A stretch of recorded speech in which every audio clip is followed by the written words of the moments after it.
Welcome back to the weekly news roundup and the Quicklines edition.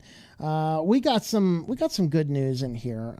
Rhode Island actually is pushing a law that looks like it's going to regulate the self-checkout limits. So now, of course, I'm not a huge fan of government regulation, but I have such a disdain for self-checkout. I really like the fact that they're doing this. Now, I'm not sure the law is broad enough in scope, but hey, it's a start. Let's go ahead and see what they're doing. So, of course, in Rhode Island, they implement a self-checkout lane restrictions. What this effectively says is that for every 3 self-checkout lanes, there has to be 1 manned lane, and every store has to have at least 1 manned person.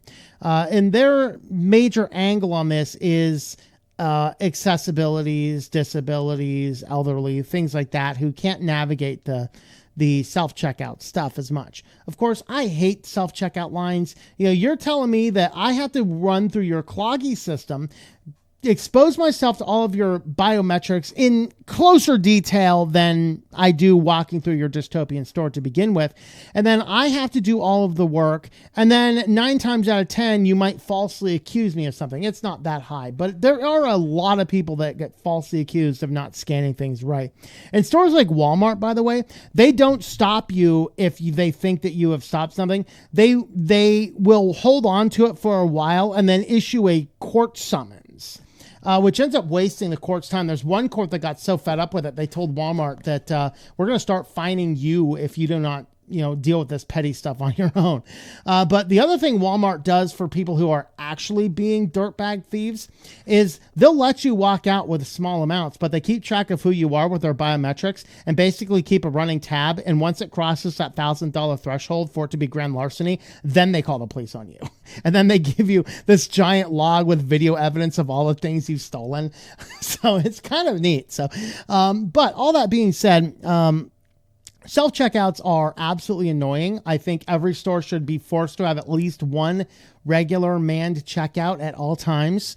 And I'm okay if it's just that. But, you go into these stores and frequently I go into these stores and I look around and the self-checkouts are mostly empty and all of the manned lines are that you're waiting 10 minutes in line. Maybe stores open up more lines and people don't like the self-checkout. But I guess a few people do. And some people, if you're buying just 3 things, it's much more convenient than waiting in a long line. So I can understand why they keep some of them open at times. But this one here requires all grocery stores in the state to have 1 manually staffed lane for every 3 checkouts. 1 manual cashier lane must always be in compliance with ADA. Additionally, that employee cannot be overworked. So that 1 employee manning that cannot also be in charge of stocking things and stocking, monitoring self-checkout lanes, or doing a bunch of other things. So grocery stores can violate the law, can be fined based on the wages for 1 full shift at the highest hourly pay rate, up to $1,000 per day. Employees and consumers are entitled to file complaints with the Rhode Island Department of Labor and Training without fear of retaliation if they notice a store is out of compliance. Technology has always been a raw deal for the shoppers. And shifting the labor onto the customers while taking hours away from workers. So I agree with that. Of course, the Scott Bromberg, the president and CEO of the Rhode Island Food Dealers Association, of course, he does not like this law. It means that you gotta put more money into the employees. Lord forbid your private equity firm get a few more dollars, But I do agree with part of what he says, because one of the things he says is that our industry is being unfairly targeted when checkout automation is spread to all retail environments, including hardware stores, mass merchants, dollar stores, pharmacies, and even fast food chains. I agree with him on that premise that this is too narrow in scope. This law should apply to every retail outlet. Period. Not just grocery stores. I agree with Scott on that. But his biggest issue is, how dare you make us have more employees working? That costs us money.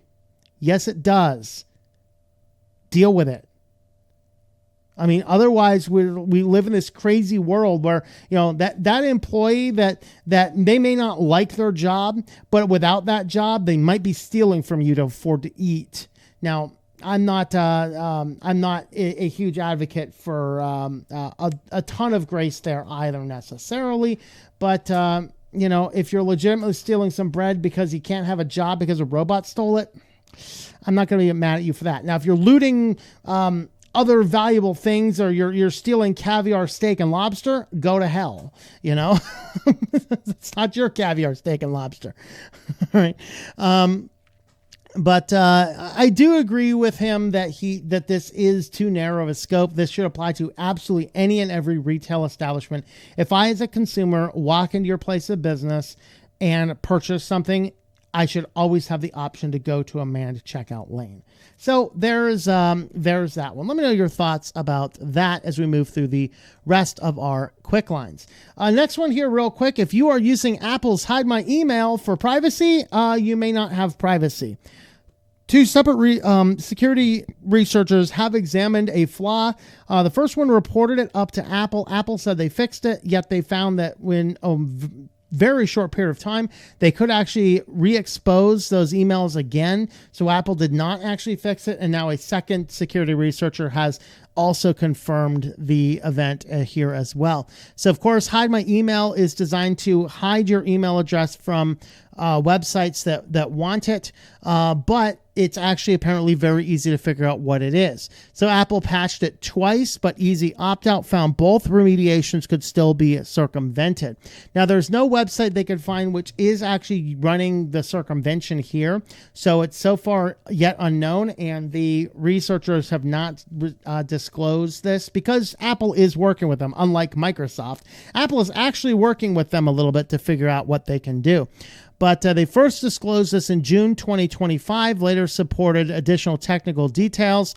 The data privacy firm says it will not publish reproduction until Apple issues a fix for the vulnerability.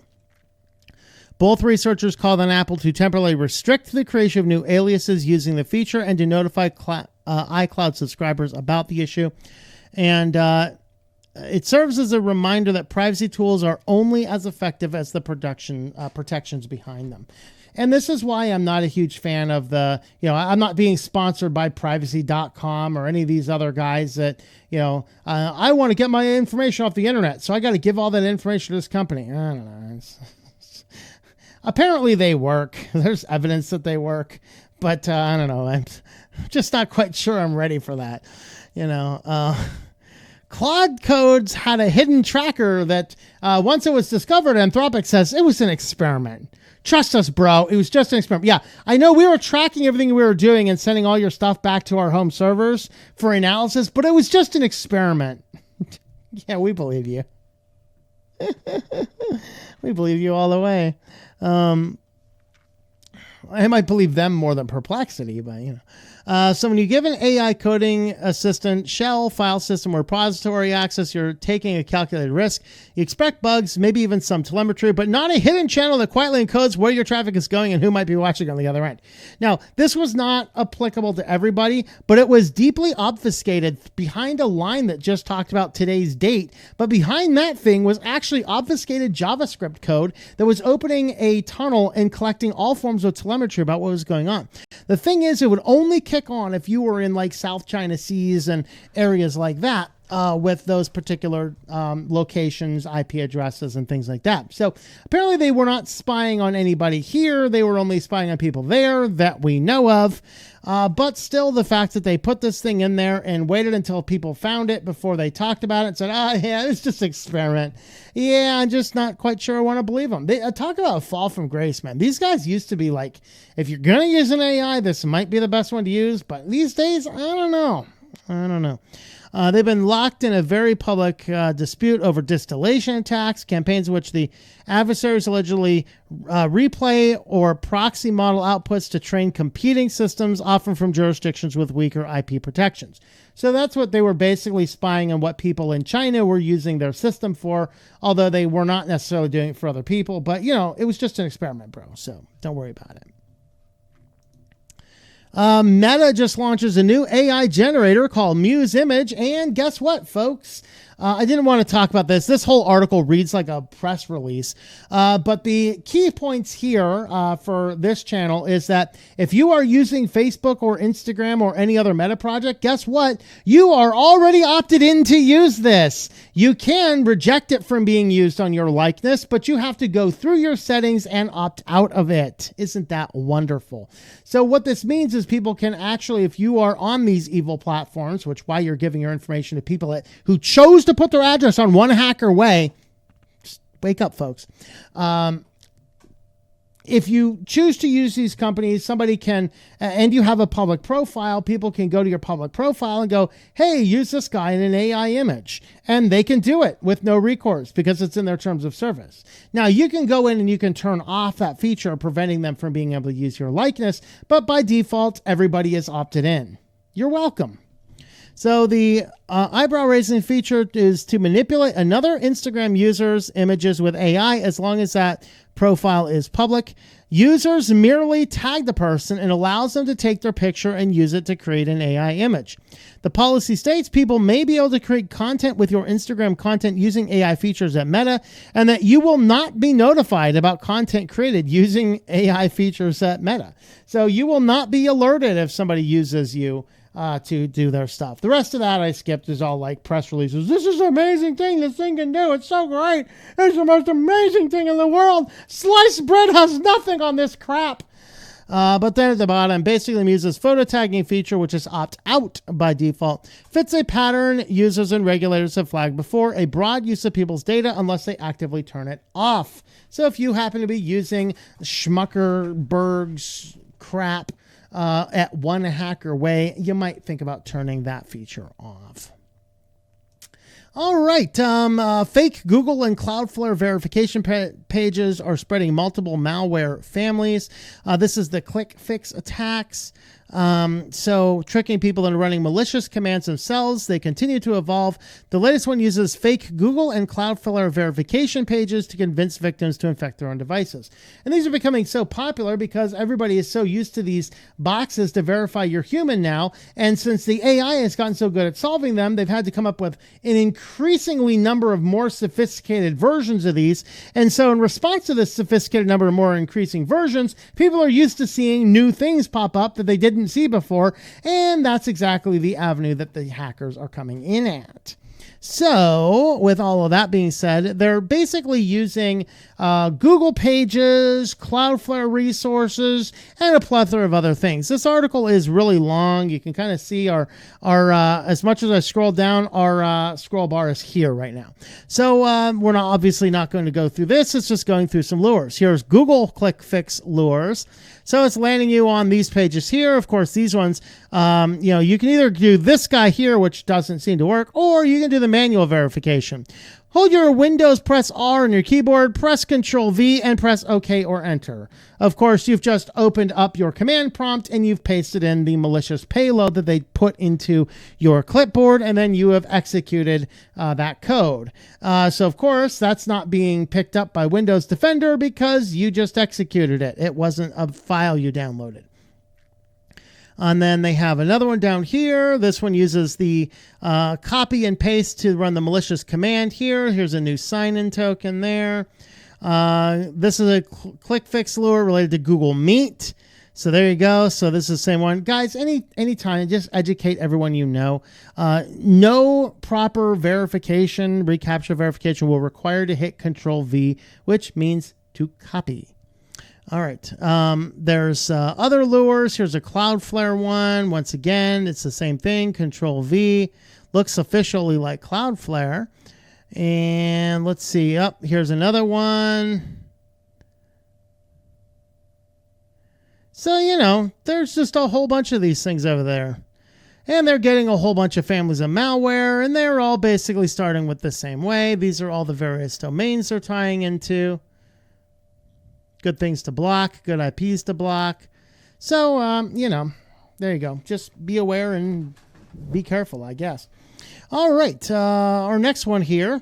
Hidden Tenda router backdoor grants admin access, and there's no patch available, and Tenda has apparently disappeared off the radar once this has showed up. Isn't that wonderful? All right, so let's go ahead and have a brief look at this guy here. So, of course, Tenda is a router company, which is curious. I have a 5G network expander over here still in the box. I was just like, I just don't want to put that thing on my network. I don't know. Flaw gives anyone who knows the right password full administrative access to the device's web management, regardless of whatever password the owner has actually set. The vendor has not responded, and the vulnerability remains unpatched. So these are a bunch of U.S. commercial routers available: FH1201, W15E, AC10, AC5, AC6. If you have any of those routers, take them offline. It is that serious. So effectively, this is a hard-coded password that apparently hackers now know about, that they can get in there and gain full administrative access to your router remotely. And so effectively, and of course, Tenda's not responding to any questions about it and doesn't seem to be caring. So that's always exciting, isn't it? And this is the new KVM that wants an AI agent to see and control your screen. This is basically a little portable Windows recall. So this plugs into any USB device that can access the screen via USB, and then it gives you cloud ability to control it with a phone app. Talk about every possible thing that could possibly go wrong on any one given thing. So is it Cyped, I think? Cyped has announced a new entry in the NanoKVM line called NanoKVM Go. It is a miniature and skips the usual pile of HDMI, USB, Ethernet, and power cables entirely. It comes with a USB-C cable to target the device and Wi-Fi 6 for connectivity, and that is it. So they're calling it the first AI native KVM built so an AI agent can watch your screen and act on it. So yes, you can also plug this into an AI agentic AI. So you could come by, you could take one of these things, program your evil AI to do something with it, and plop it into the back of somebody's computer and then take over the whole thing. So be aware of these things sitting on the back of your computers, folks. So it does 4K video at 45 hertz, 2K at 90 with latency, SI speed lists at 60 ms, 60 milliseconds for 1080p, 60 frame per second. And then there's some other ones in there as well. So you just kind of plug the guy in there and it can see everything. It can do everything. It fits in the palm of your hand. It's the hacker's dream, basically. So this is a Kickstarter campaign to get this guy launched. It continuously captures your screen, stores up to 180 days of history locally, and lets you search through it later with plain text, all processed on device without cloud uploads or a subscription. Windows recall for multiple devices. Okay. Whether you actually want the machine remembering is up to you. Apparently you can turn that feature off. What could you use it for? Well, remotely accessing and controlling your devices is the most straightforward use. Putting on the back of the adversary's computer is another straightforward use. I don't know, man. This guy is dangerous.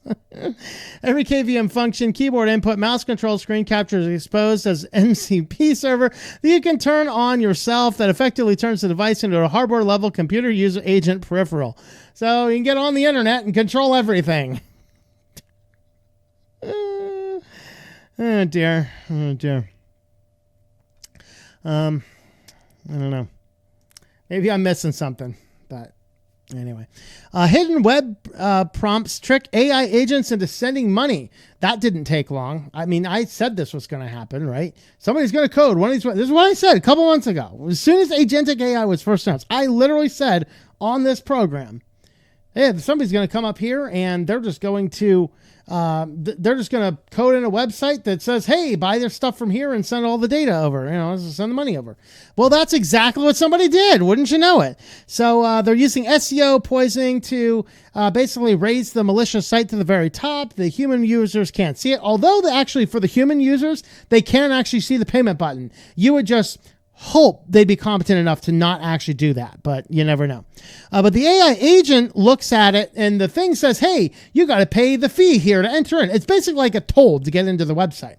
The human will look at it and go, I think I'll go check somewhere else. The AI agent goes, oh, okay, and just goes ahead and pays the toll.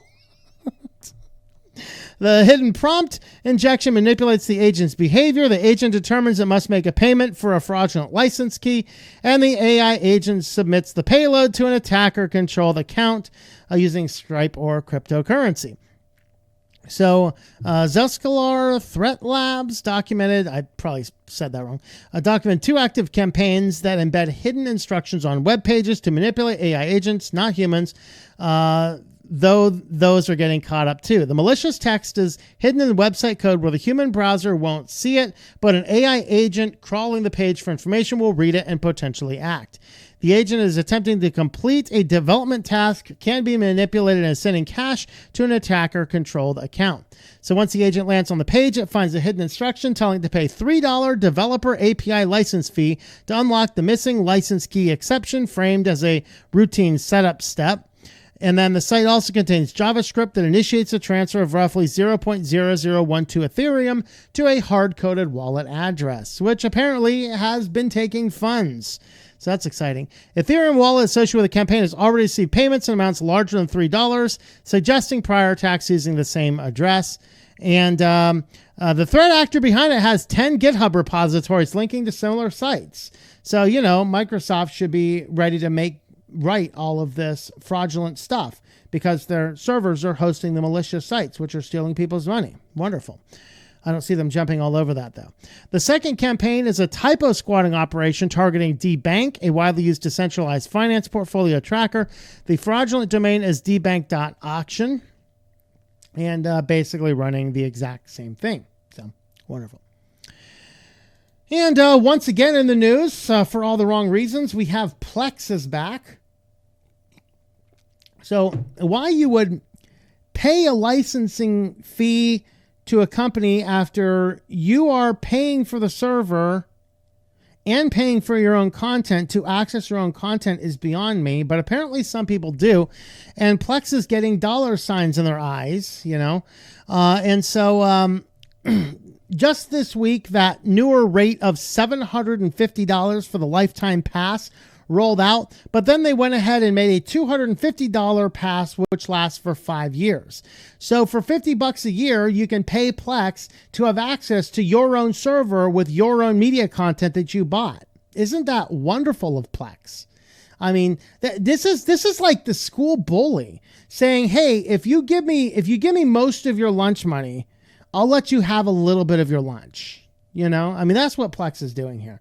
And I don't know why anybody's even using Plex anymore. I mean, Jellyfin, folks, just as easy to use, just as easy to install, completely open source, and you can choose to pay them or not. So hopefully you do if you find value in it. But this reflects the real ongoing value of software and our commitment to building, improving, and supporting Plex for years to come. Now, I do get it. Plex is a for-profit company. They are a commercial company who needs to have a source of revenue. So what do? It just doesn't seem like it makes sense to me that they are charging people to have a licensing fee for their own server to watch their own content. That to me is just weird. Now, they are, of course, making revenue a number of other ways. And one of those ways has been monetizing user data. So, you got to give your email address to them when you create your own server or else the thing won't work right. And, of course, they want to monetize all that data. So they sell licensed movie rentals. That's a fine revenue. Operate hundreds of free ad-supported streaming channels. I'm okay with that. And then they've been rolling out social features. I'm not sure. Like I saw it. I was about to cover it, but I had too many other things on the plate to look at. And they've been monetizing user data. How wonderful. So, of course, now, of course, the big headline is $250 to watch your own content for 5 years. So sounds like a great deal. And I also have a bridge to sell you. It's up in Montana.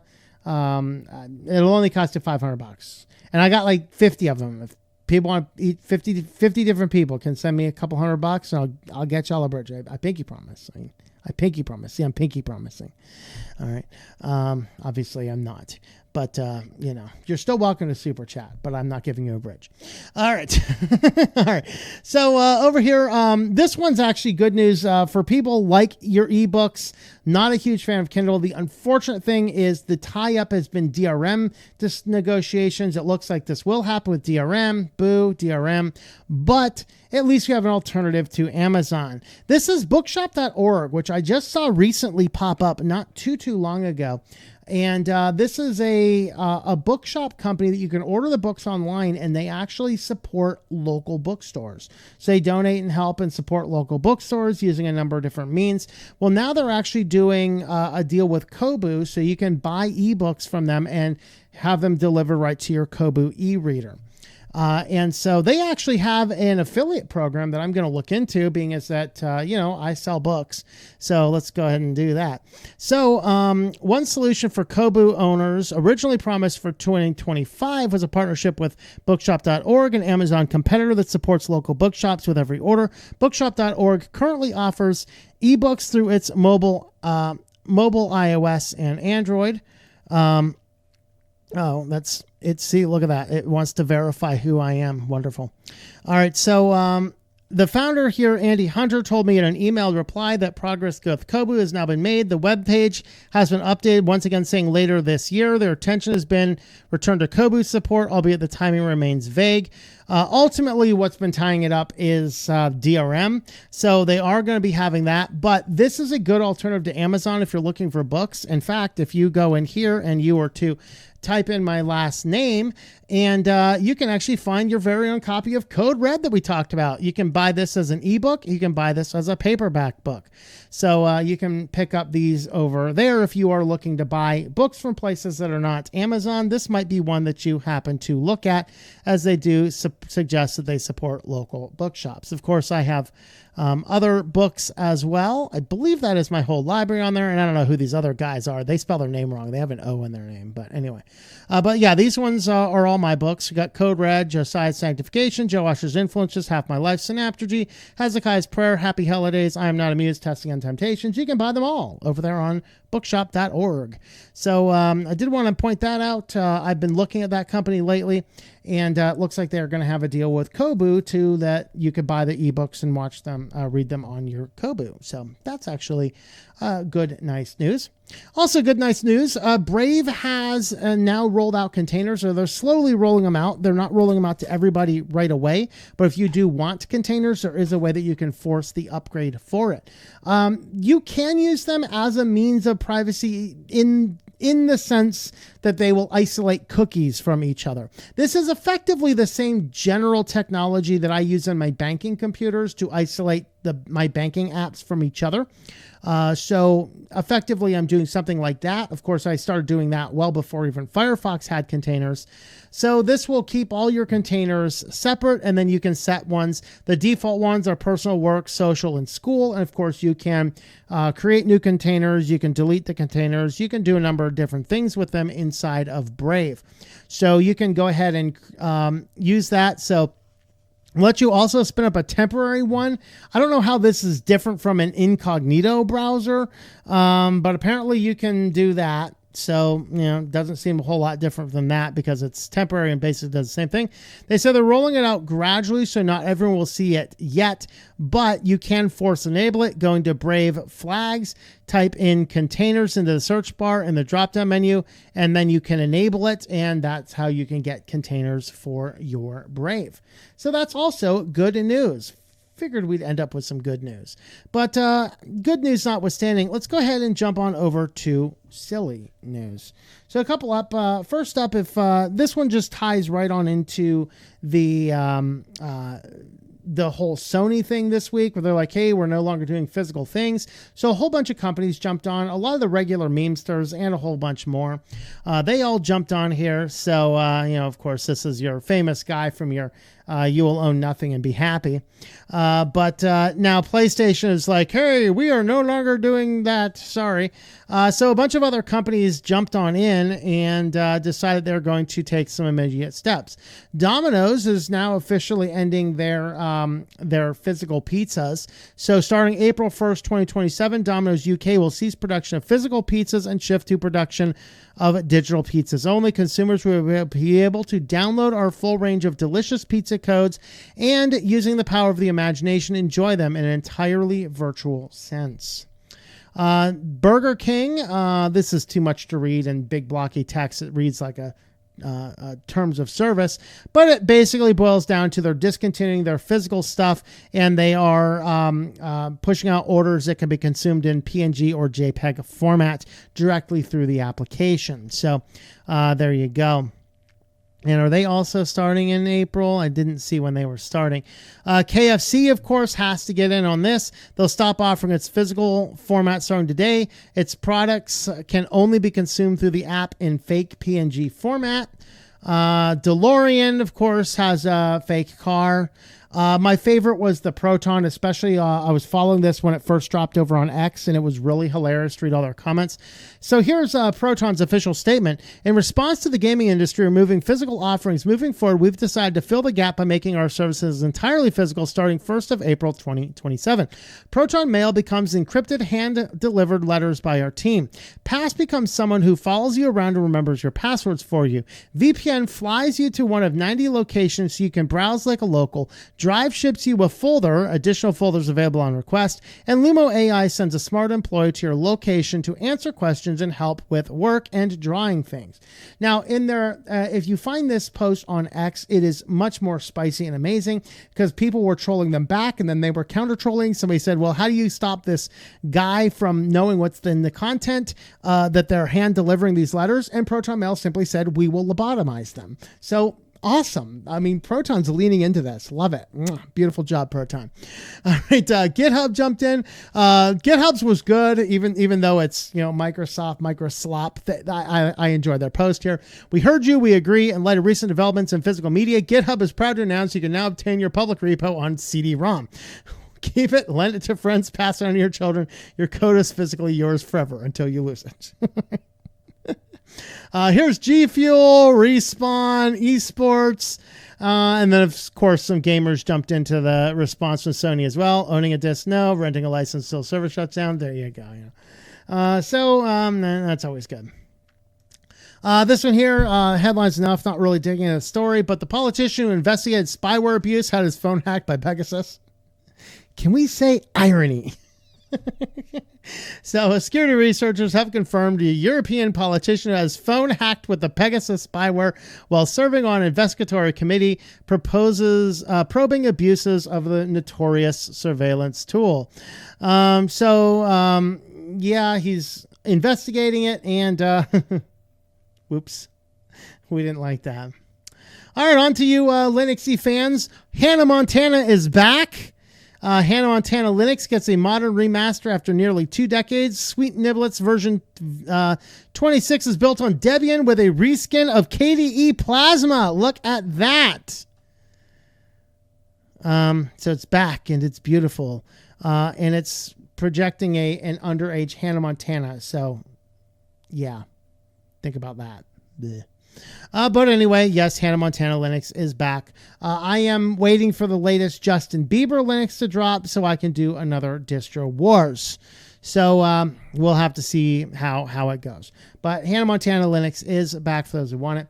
And guys, the last one, I got to tease the last one, and I just a warning for you now. It gets political, but it just tells the sheer stupidity of some running the country, while at the same time, the invasion of Google into our entire infrastructure. Because according to the official report, after the attempted butt button of Mr. Trump in Butler, the full report has come out. And one of the things in that full report is shots ring firing out. The Secret Service agents couldn't even find where they were, so they had to ask Google to find rooftops near them. Google is now too involved in our world, folks. Too involved in our world. So the Secret Service member was Googling rooftop location of the Trump's would-be butt button when shots rang out in Butler. So let's see. I think it was down here. Yeah. Not knowing where the rooftop was situated relative to the rally site, the Secret Service counter drone operator apparently resorted to Google. Hey, Gorp, why man on the roof? Hey, Gork, is man on roof bad? How to deal with man on roof? Why men on roof? Yeah, everyone needs to be fired. All right. Great. Tell me these people are not protecting the president. All right. All right, guys. There was our Sillyville today. Let me know your thoughts about all those in the comments down below.